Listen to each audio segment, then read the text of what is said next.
Your biggest money problem isn't inflation, your job, or the economy. It's your brain. Have you ever wondered why you feel the sudden urge to overspend the moment you get a raise? Or why smart people stay broke while others thrive? By the end of this video, you'll know the exact mental traps keeping you poor and how to rewire them. The core idea we must tackle is simple but uncomfortable. Your brain is not designed for wealth. To understand why your financial psychology often feels like it's working against you, we have to look back at our evolutionary history. For the vast majority of human existence, we weren't worried about compound interest or retirement accounts. Our ancestors were worried about finding enough calories to survive until tomorrow morning. Because of this, the human brain evolved for immediate survival, not long-term wealth building. We are walking around with hardware that is thousands of years old, trying to navigate a modern world of digital currency and complex investments. This creates a massive internal conflict. Our primal brain, the caveman brain, prioritizes short-term rewards over long-term payoffs because in the wild, the future was never guaranteed. If you found a fruit tree, you ate everything you could right then and there. Today, that same instinct drives us to spend our entire paycheck the moment it hits the account. Your brain is literally optimized to keep you comfortable and safe in the present moment, not wealthy in the future. We need to stop blaming our willpower and start understanding our biology. Your brain is optimized to keep you comfortable,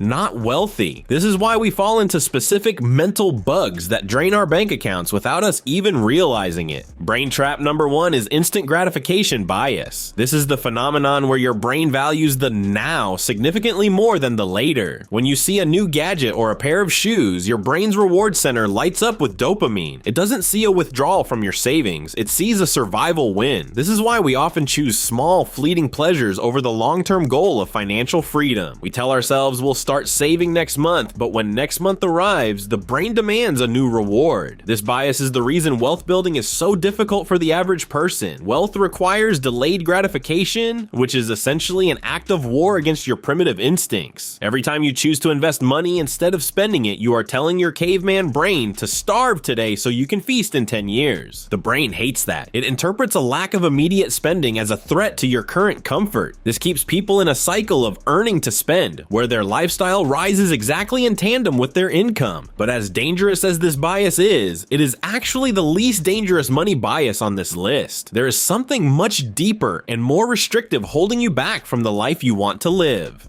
Brain trap number 2 is loss aversion. In the world of psychology, it's been proven that the pain of losing $100 is twice as powerful as the joy of gaining $100. Your brain is hyper-vigilant about protecting what it already has, even if what it has is very little. This shows up in the real world as an intense fear of investing. You might have the money to put into the stock market or a business venture, but the thought of the red numbers or a potential market dip triggers a physical stress response. This is why many people choose to sit in cash, watching their purchasing power get eaten away by inflation, because the certainty of holding cash feels safer than the risk of growth. This survival mechanism worked great when we were protecting our limited food supply from predators, but in the modern economy, it is a recipe for stagnation. Avoiding all risk is the riskiest move you can make. Your brain would rather stay broke than risk feeling stupid or feeling the sting of a temporary loss. We create what I call a financial comfort prison. We stay in the job we hate or the bank account that doesn't grow because the unknown of playing offense feels too much like a threat to our survival.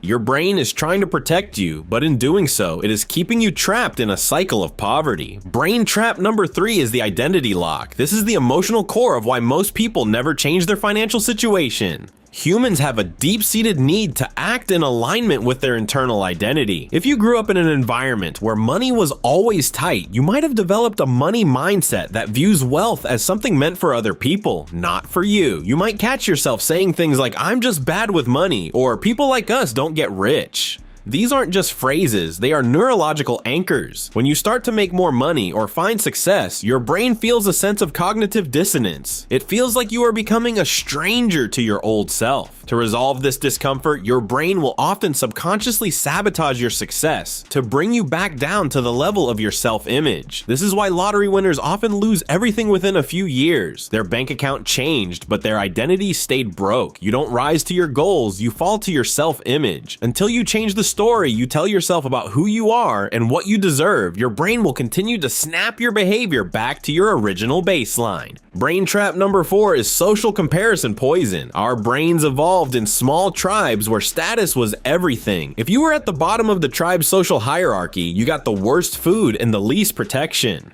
Consequently, our brains are constantly scanning our surroundings to see where we rank compared to others. In the age of social media, this tribal instinct has gone haywire. We are no longer comparing ourselves to the person in the next hut. We are comparing our lives to the top 1% of the entire world. This keeps people poor through lifestyle inflation. We buy things we don't need with money we don't have to impress people we don't even like. We compete for status by increasing our expenses, which effectively turns our income into a liability. Comparison turns income into expenses. Instead of compounding our wealth, we compound our image. We want to look rich more than we actually want to be rich, because the brain craves the immediate hit of social validation more than the quiet security of a funded brokerage account. This is the final trap that keeps the middle class stuck in the rat race, forever chasing a higher status that never actually provides security. This is the turning point. Be aware that affluent folks may not be smarter minds. They lack IQs and biological advantages. Instead, they override brain instincts with other systems. They know willpower is finite and always runs out. Instead of opposing their caveman brain with force, they create automatic decision-making mechanisms. They view every purchase and investment with long-term filters. They prioritize fewer, not better decisions. The exact strategy to override your brain's worst inclinations and heal your money relationship is here. The fix entails 5 practical brain rewirings. Rule 1, delay the decision. When you want to buy something non-essential, wait 72 hours. This cools your emotional hot brain and activates your analytical prefrontal cortex. Make wealth automatic second. Don't save money by remembering or disciplining. Schedule an automatic transfer on payday. Saving and investing without emotion avoids the brain's loss aversion and instant pleasure pitfalls. Implement identity upgrade language. Make "I'm bad with money. I am the type of person who builds assets." This seems tiny, but it changes your self-image neural circuits. Fourth, visualize your future. Imagine 10 years from now with complete financial freedom for 2 minutes every morning. The long-term payoff becomes emotionally apparent to your brain now. Finish with environment design. Unfollow social comparison influencers and unsubscribe from retail newsletters. Change your environment to avoid spending temptation. These are mental software updates, not merely advice. The final mental transformation is comprehending that money is about alignment, not intelligence. Your intellect is obsolete, not broken. It uses a 100,000-year-old survival guidebook to defend you. Money is easier when you stop fighting your brain and arrange your life around its limits. You may overcome financial difficulties and grow strategically. Override your biological programming, starting with awareness and ending with your current systems. Which brain trap was hardest? Social comparison or identity lock? Leave a comment below. If you want to correct this and take charge of your finances, comment rewire. Subscribe for more success psychology insights. Your richest journey begins with 3 pounds of substance between your ears. Well, train it.